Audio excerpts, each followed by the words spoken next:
बडी गडबड प्रेमाची ही तऱ्हा चढविला सारा मामला हा खरा इश्काची वाट थोडी नाग मोडी म्हणा बरोबर गोडीनी गुलाबी तरी खरोखर हॉरिबल हे बेबी नागिण जशी इच्छाधारी काढते चफणा हाताला चटके देऊन पोळी भाजते प्रेमाचा पंगा होतो पुंगी वाजते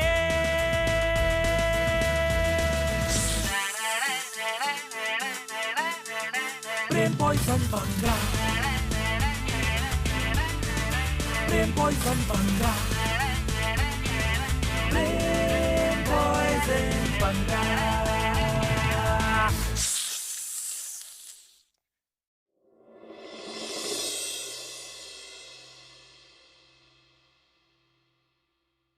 चला चला चला नवरा नवरीला आतमध्ये घ्या चला चला या या या या जुई बाळा आलापराव चला ए करवली बाई ये पुढे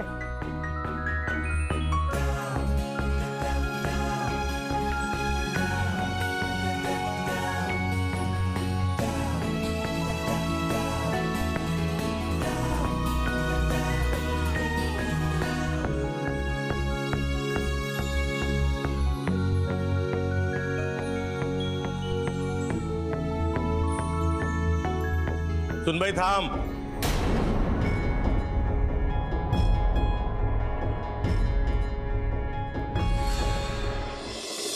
आधी उखाणा घे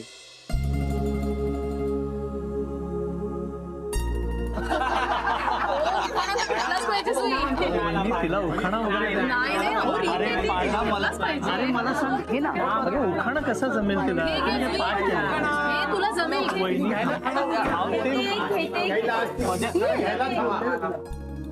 नाही मोठेपणाची अपेक्षा नाही दौलतीची इच्छा आलापरावांच्या संसारी तुम्हा सर्वांच्या शुभेच्छा वा वा वा छान सुनबाई ये आता आतमध्ये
काकू काळजी करू नका जुई आता माझी जबाबदारी आहे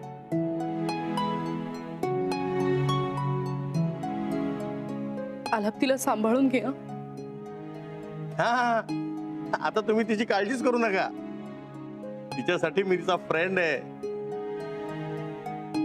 हा आणि मी पण आहे ना तिचा भाऊ मी सासरा आहे पण सासू सध्या चिडलेली आहे त्यामुळे सध्या तरी सासू पण मीच आहे माधवसाहेब खरंच तुमच्या मदतीशिवाय हे सगळं शक्य नव्हतं मी तुम्हाला मदत केली नाहीये मी स्वतः मधल्या बापाला मदत केली आहे ज्यानं त्याच्या मुलाला त्याचं प्रेम मिळवून दिलं थँक्यू बाबा असंच माझ्या मुलीलाही तुमच्या घरात सामावून समजून घ्या आजपासून भोळे घरातली ही माझी मुलगी मी तुमच्या देसाई घरात दिली आणि आम्ही ती आनंदानं स्वीकारली. बाबा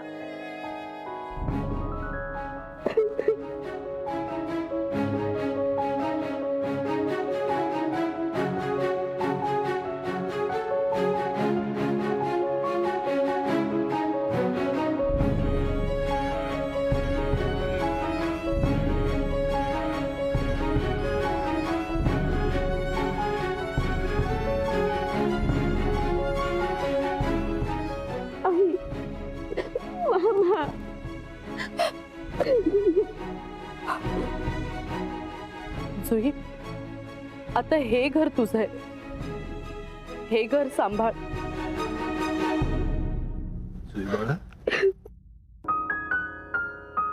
जुई, हे बघ, सगळ्यांना एकत्र ठेवण्याची जबाबदारी आता तुझी आहे, जी तू योग्य प्रकारे पार पाडशीलच. पण एक गोष्ट लक्षात ठेव, जे काही झालं त्यातून मार्ग काढ आणि सगळ्यांना आपलंसं कर बाळा.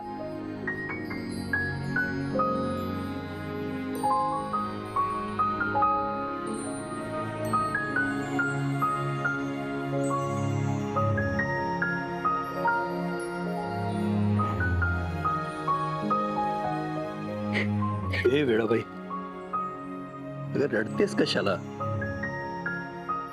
आम्ही आहोत ना सोबत. डोळे पुस.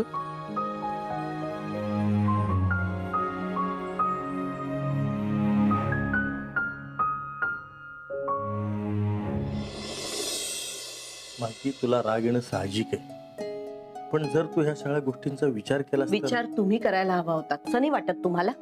मी विचार करूनच बोलतो. माझ्या मनात काही कोणाबद्दल राग नाही. मग माझ्या मनात कोणाचा आणि कुठला राग आहे? जुई आणि तिच्या फॅमिली बद्दलचा राग, जो केवळ गैरसमजामुळे झालाय.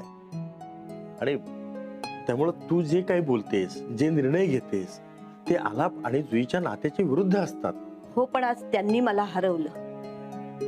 एक आई म्हणून मी हरलीये. असं कसं बोलतेस तू? अगं, आपल्या मुलाला जे हवं होतं ते त्याला मिळालं, त्यात तू कशी हरलीस?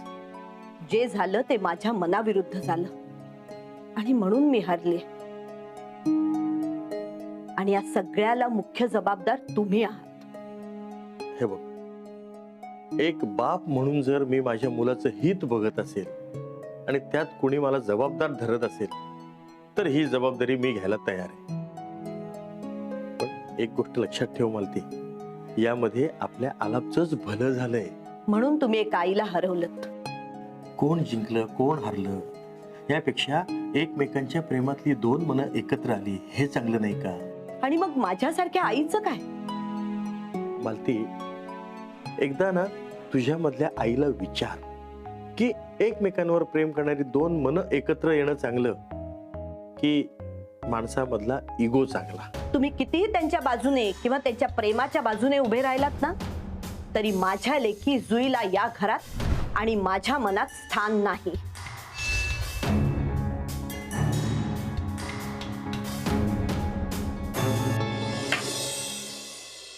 प्राजक्ता, शांत हो. हे घे पाणी घे. नकोय मला पाणी.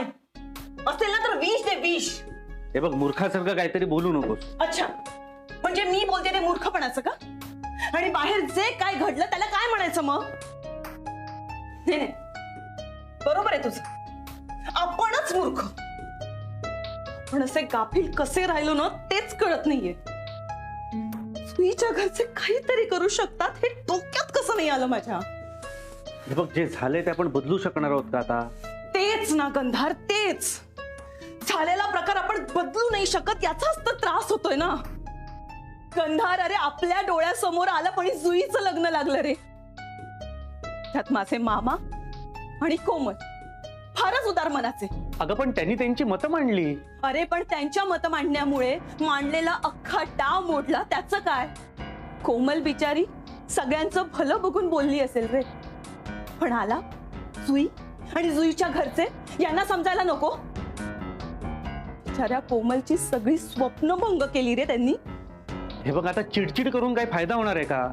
मग शांत बसण्याने काही होणार आहे का? मग आता काय करायला हवं ते तूच सांग. करण्यासारखं काही राहिलंय का आपल्या हातात? पण एक गोष्ट नक्की, माझ्या नातेवाईकांना, मामांना आणि कोमल सारख्या निष्पाप मुलीला दुखावून हे लग्न लागलंय. त्याला कुणाचेच आशीर्वाद लागणार नाही. हे नातं फार काळ टिकणार नाही. त्याला कुणाची ना कुणाची तरी नजर लागणारच.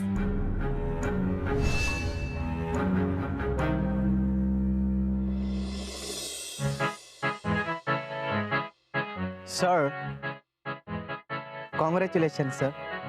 थँक्यू. सर, फायनली तुमचं जमुनाशी लग्न झालं. नाही, मला आत्ता कळलं का तुम्हाला लग्न खरं कोणाशी करायचं होतं. तुला कळलं ना? मग झालं तर. सर, यापुढे तुम्हाला काय पण मदत लागली ना तर तुम्ही मला सांगा, मी आहे. नक्की सांग. आणि अजून एक. हा, काय सर? जमुना ना, मग जुई. सर, तुम्ही पण ना. Congrats ma'am. थँक्यू. हो सर.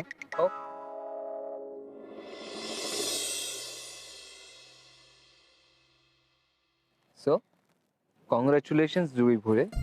फायनली तुम्ही जुई देसाई झालात.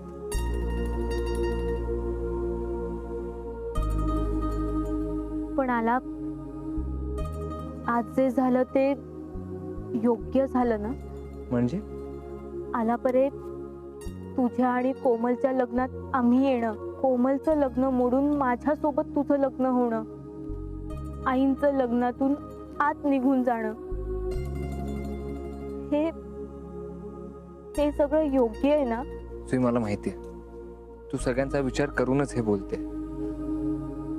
पण मला सांग, दुसरा पर्याय होता का आपल्याकडे? पर्याय नव्हता, पण वहिनी, दादा, आई या सगळ्यांना आपण समजू.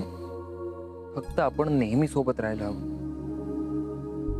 जुई, आज आपण एकमेकांसोबत होतो, त्यामुळे मला माझ्या नावाचं मंगळसूत्र तुझ्या गळ्यात घालता आलं. हो आला, मला नेहमीच तुझ्या सोबत राहायचंय आणि तू पण माझ्या सोबत राहा. जुई, काहीही झालं ना तरी मी नेहमी तुझ्या सोबत असेल.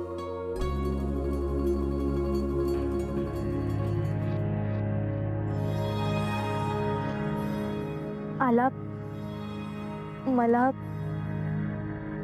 तुला दादा, मावशीने दोघांना आत बोलवले.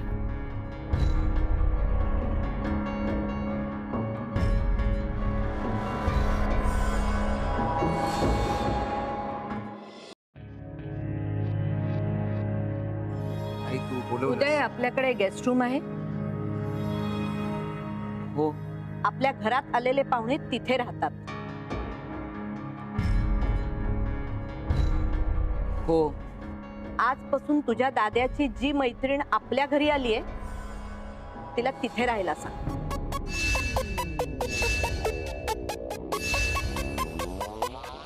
आई, अगं कोणावरचा तरी राग म्हणून मी हे बोलत नाहीये, पण बाकीच्या लोकांना मान्य नसतील तरी मी रीतिरिवाज, परंपरा पाळते. आजच लग्न झालंय, काही दिवस पूजा होईपर्यंत माणसांना गेस्ट रूम मध्ये राहायला सांगा. आणि गेस्ट रूम काही वाईट नाहीये. हा मावशी, पण अगं, आणि नाहीतरी घरात आलेले पाहुणे गेस्ट रूम मध्येच राहतात, नाही का? काही लोकांच्या वागण्यामुळे ऑलरेडी देसाई घराण्याचं हसं झालंच आहे, अजून हसं करून घ्यायचं नाहीये. आई, आला, आईंना वाटतंय ना तर राहीन मी गेस्ट रूम मध्ये. नाही जुई, अगं तू एकटी कशी राहणार? थांब, मी आईशी बोलून आलो.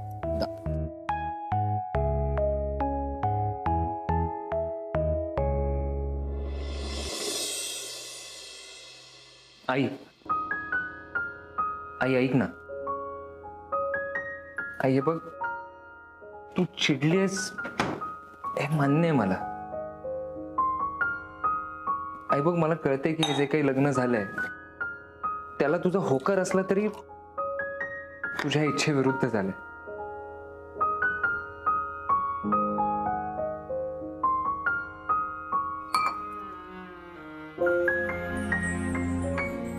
आई बघ, मला तुझं मन कळतंय, पण प्लीज राग विसरून जा ना.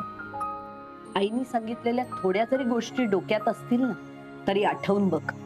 ह्या आधी मी तुला सांगितलंय की आई वडील मुलांविरुद्ध कधीही मनात राग ठेवत नाहीत, त्यांच्यावर नाराज होतात. हो आई, पण मी तुझ्यावरची नाराजी कधी कमी होईल माहित नाही मला, पण एवढं मात्र नक्की की जुईला मी या घरची सदस्य कधीच मानणार नाही. आई, पण ह्यात तिचा दोष नाहीये ना. तिची बाजू घेऊन तू माझ्याशी तरी बोलू नकोस. आई अगं, तुमचं लग्न कोणालाही अंधारात न ठेवता जरी झालं असेल ना तरी ते माझ्या मनाविरुद्ध झालंय. आई पण ह्याची शिक्षा जुईला का? जी काही शिक्षा द्यायची ती मला दे ना. तू आता बाहेर सांगून आलीस की ती गेस्ट रूम मध्ये राहणार. आई मला सांग, ती मुलगी एकटी कशी झोपणार गेस्ट रूम मध्ये? हेच ओळखलंस ना आईला? मी आधीच संध्याला सांगितलंय तिच्यासोबत झोपायला. आणि माझा थोडा जरी मान ठेवत असाल ना तर पूजेपर्यंत मी सांगितलंय तेवढं तरी करा.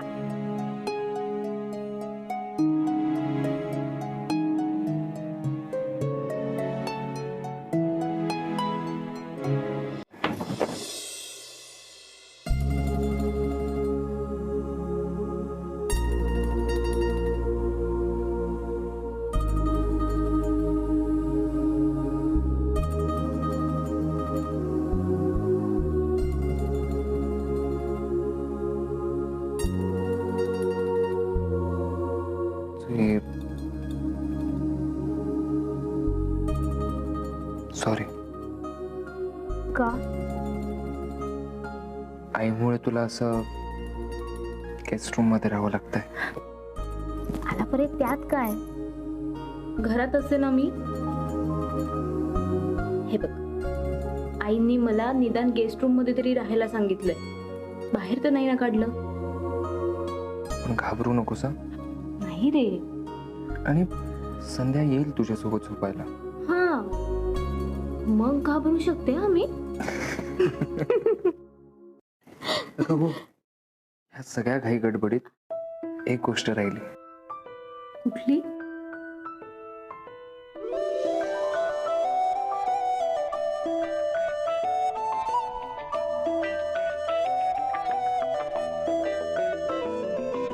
स्वप्न चालून आले बघता बघता. एक मिनिट ना. स्वप्न चालून आले बघता बघता. माझे होऊन गेले हसता हसता. रंगरंगीत झाले दिसता दिसता. श्वास संगीत झाले जुळता जुळता. चांदण्यात भिजतो दिवसा आता. मी तुझ्यात दिसतो कमला.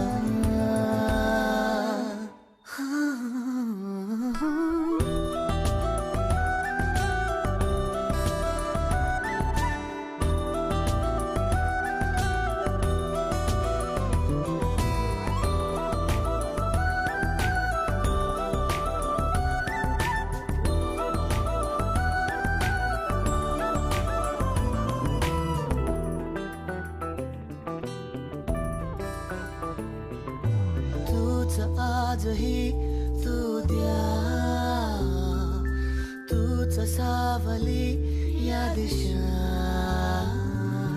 वाट होती पैंजणाची सोबतीने तुझ्या.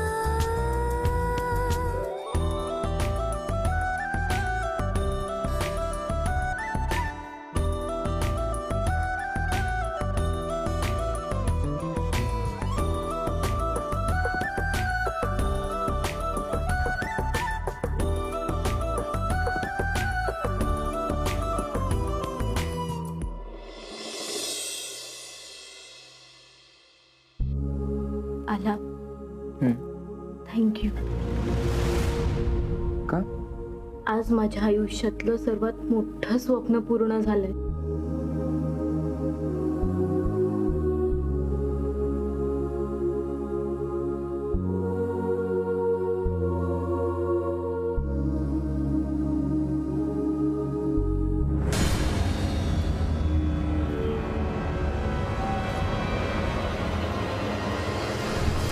बरं बस झालं आता. अगं पण आईनी काय सांगितलंय? पूजेपर्यंत काही नाही. पण फक्त मिठीत तर घेतलंय तुला. बायकोच तू माझी. No means no. आणि संध्या पण येईल ना आता. मग संध्या येईपर्यंत थांबतो ना मी. आला नो. Please please. गो. अगं असं काय करते जुई? मी 2 मिनिटं इथे बसू तरी अगं जुई प्लीज 2 मिनिटं फक्त. नो. प्लीज ऐक ना जुई.